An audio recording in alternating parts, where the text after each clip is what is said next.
안녕하세요. 의정부 영상미디어센터에서 포토샵 강의를 맡고 있는 태근형이라고 합니다. 앞으로 진행될 3회차 온라인 강의를 통해 여러분들과 함께 쉽고 재미있는 이미지 편집을 해보도록 하겠습니다. 자, 그럼 시작해 볼게요. 자, 먼저 해줄 일은 어도비 포토샵이라는 프로그램을 설치를 해주는 걸 거예요.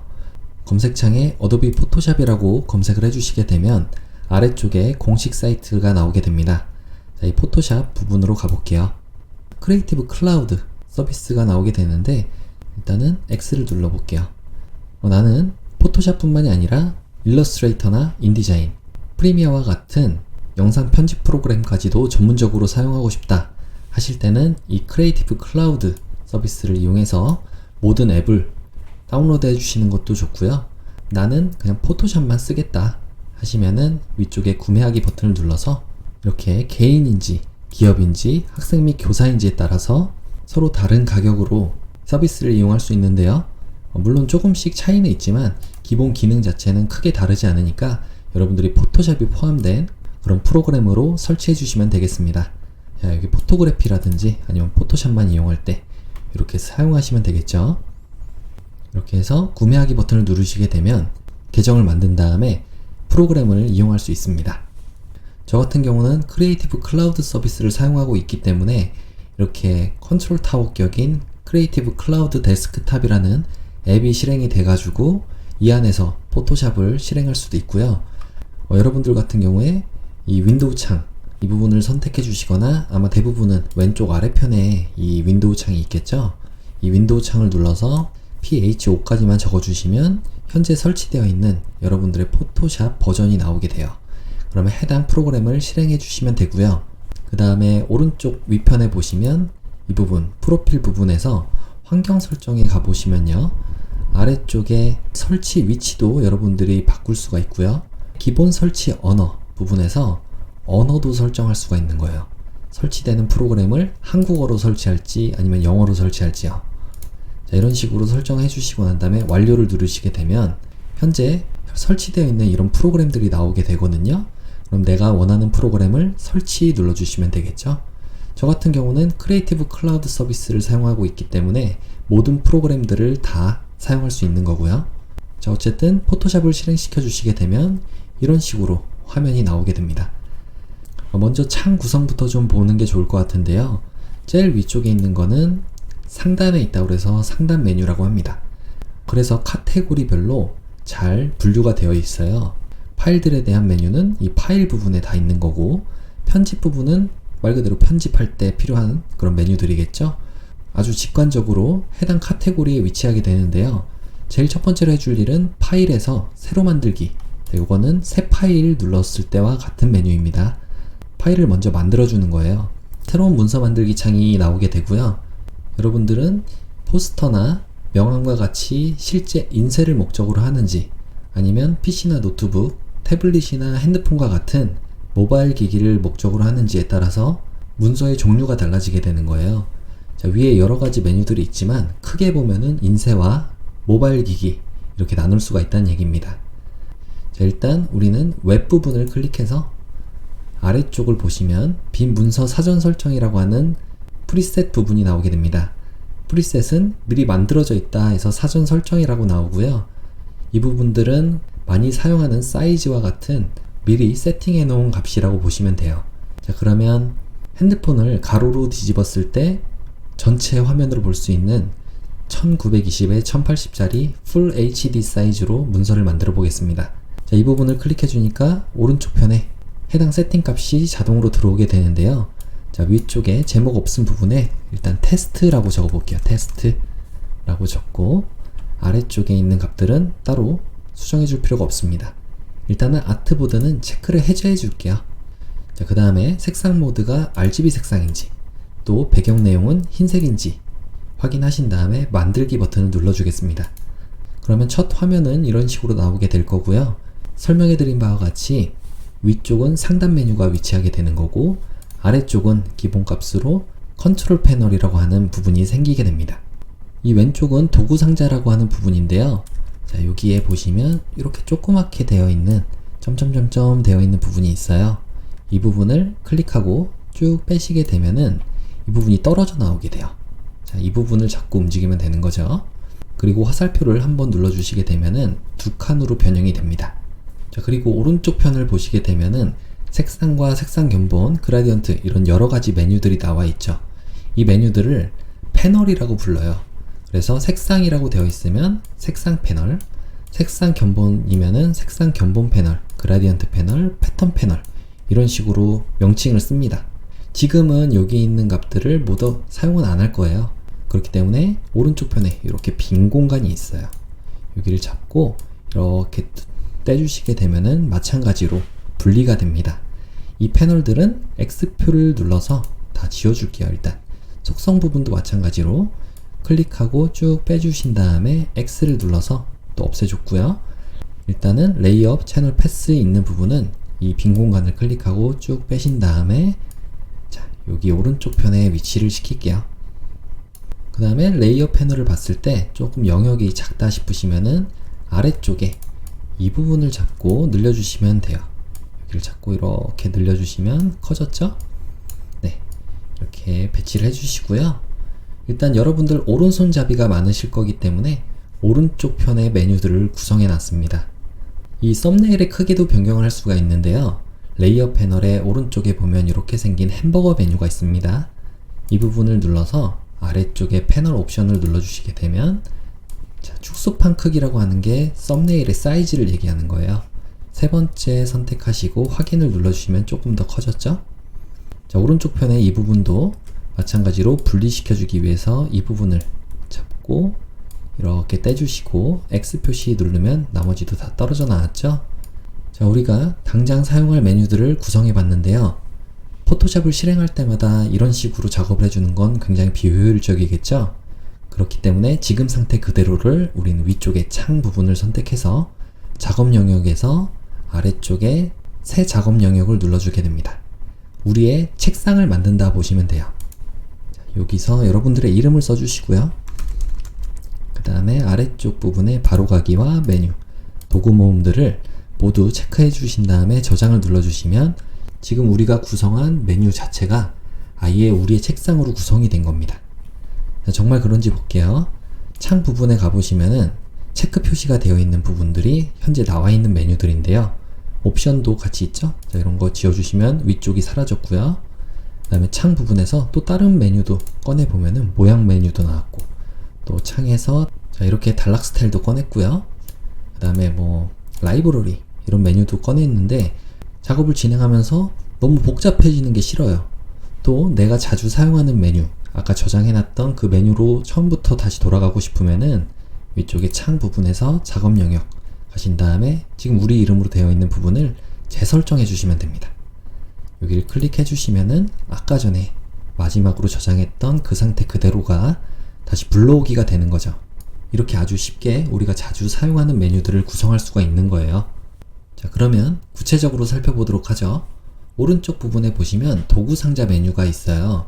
자, 여기서 보시면 조그맣게 삼각형이 있는 이런 메뉴들이 있습니다. 자, 이런 것들은 뭐냐면 지금 우리 눈에 보이는 것 뿐만이 아니라 오른쪽 마우스를 클릭했을 때 다른 숨어있는 하위 메뉴들도 있다는 얘기거든요. 제가 설명할 때 비슷한 위치를 찾았는데 다른 메뉴다 하시면 오른쪽 마우스를 클릭해서 다른 메뉴가 선택되어 있는지 확인해 보시는 게 좋을 것 같아요. 자, 지금 오른쪽에 보시면 레이어 패널이 있는데 이 레이어 패널에 여러분들이 문서를 만들 때 자동으로 만들어지는 배경이라는 레이어가 있을 거예요. 현재 잠겨 있는 상태고요. 여기 아래쪽에 플러스 버튼을 누르시게 되면은 레이어를 추가할 수 있습니다. 자, 빈 레이어가 나왔죠? 이게 비어 있는지 아닌지는 썸네일 부분을 보시면 격자 무늬로 되어 있어요. 일반적으로 디자인 분야에서는 투명하거나 혹은 내용이 없다, 이렇게 인식을 하시면 되겠습니다. 그러면 이 레이어 1이라고 되어 있는 부분을 이름 부분을 정확하게 더블 클릭하시면은 이름을 바꿔줄 수가 있어요. 그럼 빨강 이렇게 적어볼게요. 빨강 적어보시고 엔터. 아래쪽에 있는 배경은 어떤 수정을 할 수가 없는데 이때 자물쇠 부분에 커서를 갖다 대면은 이런 식으로 손 모양이 나오거든요. 이때 클릭하시면 자물쇠가 사라지면서 배경이었던 이름이 레이어 0으로 바뀌게 됩니다. 여기다가는 이름을 더블 클릭해서 파랑이라고 적어볼게요. 엔터. 그러면 파란과 빨간 레이어가 만들어진 건데 아직 색깔이 입혀지진 않았죠. 이 색깔을 입히기 위해서 먼저 파랑부터 적용을 해볼게요. 파랑을 선택하시고 도구 상자의 아래쪽에 보시면 컬러 팔레트라고 하는 부분이 있는데요. 앞쪽에 있는 색깔은 자, 여기는 정경색이고요.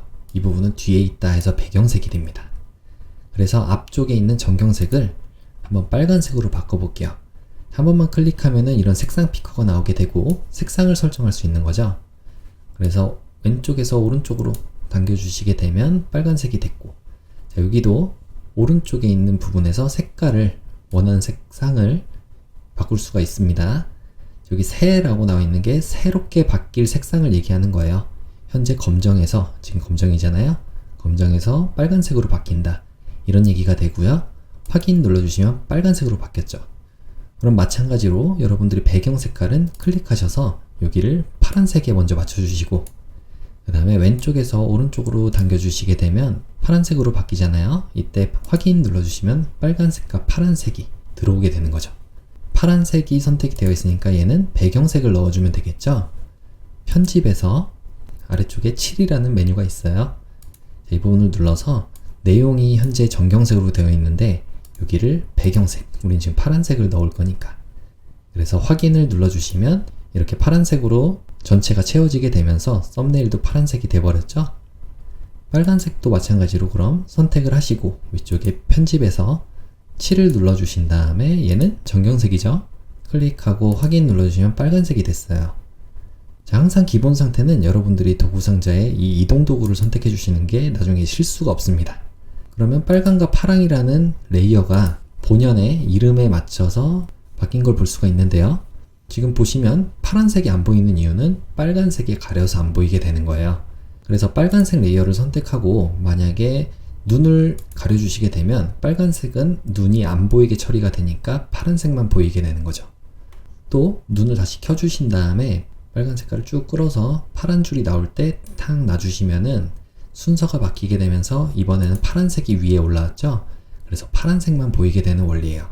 또 하나 보시면 파란 색깔 레이어를 선택하시고 불투명도라고 하는 투명도를 조절할 수가 있는데 현재 100%로 되어 있는데 만약에 이 부분을 0으로 하고 엔터를 딱 쳐주시면은 마치 눈을 끈 것과 같은 그런 효과를 나타내는 거죠.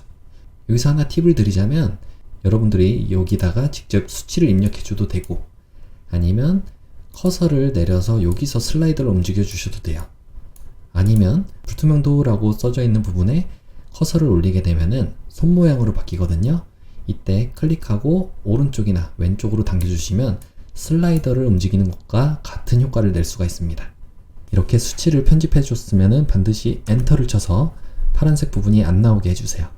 그러면 현재 파란색 레이어가 위에 올라가 있는 상태고 불투명도도 100%예요. 이 부분에서 만약에 제가 특정 부분을 선택하고 싶은 거예요. 바로 이 사각형 선택 윤곽 도구를 통해서요. 오른쪽 마우스 클릭하면 나올 수 있다고 그랬죠? 이걸 선택하시고 파란색 레이어가 선택된 상태로 가운데에 이렇게 그려봅니다. 클릭한 상태로 쭉 드래그를 해주시면은 반짝이는 사각형이 만들어질 거예요. 그럼 이 얘기는 뭐냐면 반짝거리는 부분만큼만 선택이 된 거예요. 지금 우리가 선택한 레이어로부터. 자, 여기다가 만약에 브러쉬를 선택했어요.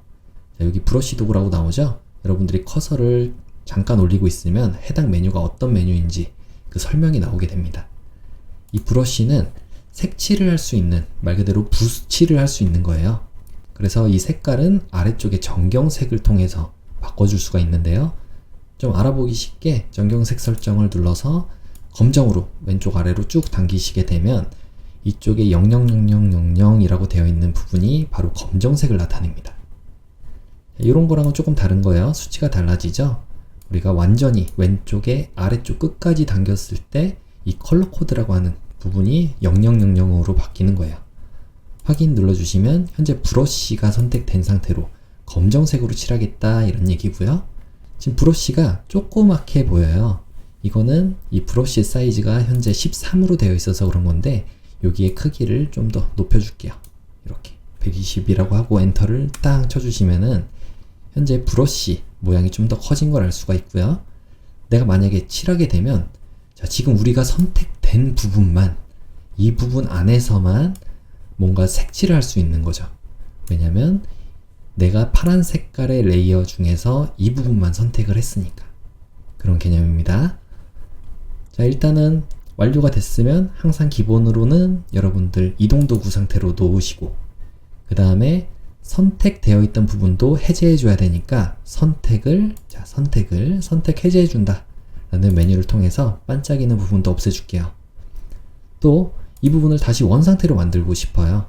레이어를 선택하고 위쪽에 편집해서 7을 누르신 다음에 지금 아래쪽에 있는 부분이었죠. 만약에 혹시 이 색깔들을 바꿔서 내가 다른 색깔로 바뀌어 있다 하시면은 이렇게 하셔도 돼요. 만약에 정경색을 파란색으로 다시 해보고 싶은 거예요. 그러면 정경색을 눌러서 이렇게 바깥쪽으로 커서를 두시게 되면 스포이드 모양으로 나오게 되는데, 이걸 이제 아이드로퍼 툴이라고 그러거든요. 색깔의 샘플을 채취할 수 있는 거죠.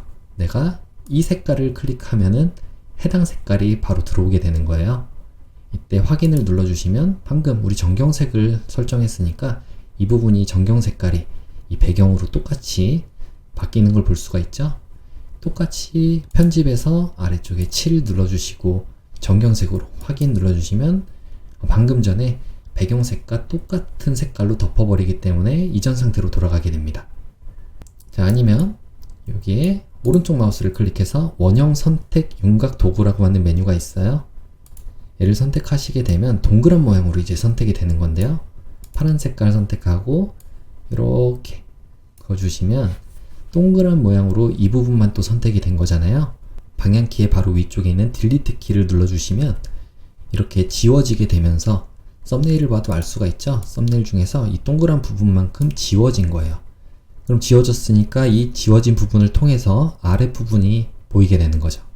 그러면 다시 이동도구 상태로 오시고 위쪽에 선택에 선택 해제를 눌러서 반짝이는 부분을 다시 없애줄게요. 이렇게 레이어의 특정 부분을 선택하고 편집하는 방법을 알아봤습니다. 그러면 실제 이미지를 편집한다면 어떤 식으로 되는지도 살펴보면 좋겠죠? 다운로드 받은 파일을 열었고요. 여러분들이 방금 전에 했던 바와 같이 내가 특정 부분을 선택하고 싶은데 이런 경우가 있잖아요. 난 노트북을 선택하고 싶은데 반듯한 네모가 아니다, 또 동그라미가 아니다 해서 선택이 어렵습니다. 지금까지 우리가 배운 툴만으로는. 이럴 때 사용할 수 있는 여러 가지 선택 도구들이 있는데 바로 여기 있는 올가미 도구와 다각형 올가미 도구, 자석 올가미 도구 포함해서 오른쪽 편에 개체 선택 도구와 빠른 선택 도구, 이런 여러 가지 메뉴들이 있어요. 다 살펴보지는 않을 거고 일단 가장 쉽게 사용할 수 있는 게 개체 선택 도구라고 하는 건데요. 자, 이 개체 선택 도구라고 하는 거는 비교적 최신 포토샵에 추가된 기능입니다. 아주 쉽게 개체들, 예를 들면 이런 컵이라든지 노트북이라든지 각각의 개체들을 쉽게 선택할 수 있게 도와주는 도구예요. 자, 커서를 대기만 해도 이렇게 내가 선택할 부분이 바로바로 선택이 되죠. 이때 클릭만 해주시면은 자동으로 반짝반짝 빛나게 될 거예요. 자, 그러면 이렇게 노트북만 선택이 된 거고요. 레이어 패널의 배경 선택이 되어 있잖아요. 여기서 아래쪽에 이렇게 네모난데 안쪽이 동그라미 메뉴가 있습니다. 이걸 바로 레이어 마스크라고 하는 건데요. 마스크를 추가합니다 되어 있죠. 얘를 클릭만 해주시면은 지금 우리가 선택한 원본에 뭔가가 생기게 되면서 해당 부분만 보이게 되는 거예요. 자, 이걸 이제 레이어 마스크라고 합니다. 나는 지금 상태에서 파일을 저장하고 싶다 하시면 자, 위쪽에 파일에 아래쪽에 다른 이름으로 저장 눌러주시면 여러분들이 저장할 파일의 이름을 정해주시면 되는데요. 여기다가는 노트북 이렇게 해볼까요? 노트북. 그리고 파일 형식은 그대로 두시면은 포토샵 파일로 저장이 되는 거예요. 확장자가 PSD로 끝나거든요. 자, 이건 자동으로 생기는 거니까 노트북이라고 해주시고 저장 눌러주겠습니다. 자, 그러면 위쪽에 파일의 이름을 보니까 여기 PSD는 포토샵 파일이라고 그랬죠. 노트북.psd라는 포토샵 파일로 저장이 된 걸 볼 수가 있어요. 자, 정말 저장이 됐는지 해당 위치로 가보게 되면 이렇게 노트북.psd라는 포토샵 파일이 준비된 걸 볼 수가 있습니다. 지금까지 포토샵을 설치하고 나만의 작업 영역을 구성한 다음에 레이어에 대해 알아봤어요. 그리고 선택과 같은 기본 메뉴들을 활용하는 방법에 대해 알아봤습니다. 이어서 두 번째 시간에는 포토샵에서 가장 많이 사용하는 마스크, 이제 레이어 마스크와 클리핑 마스크에 대해서 알아보도록 하겠습니다.